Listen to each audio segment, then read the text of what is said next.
Okey, yang ni ikan bilis, goreng hingga garing, angkat dan ketepikan. Okey, ni ikan bilis, goreng hingga garing. Agak-agak macam dah masak, kita angkat.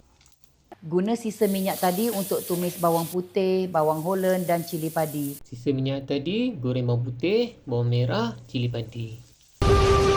Minyak macam terlebih banyak pula. Akak tu tak roja pun suruh buang minyak.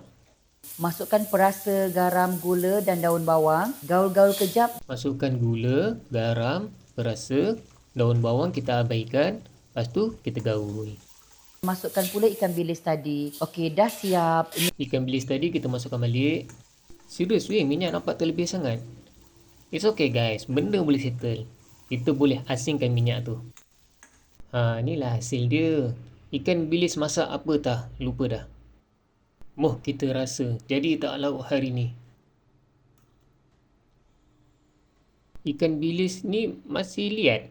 Tak masak rupanya. Ni akan masak dah. Tapi rasa ni memang sedap lah. Cuma ikan bilis ni dia liat. Okay guys, jumpa lagi. Nak menangis sekejap.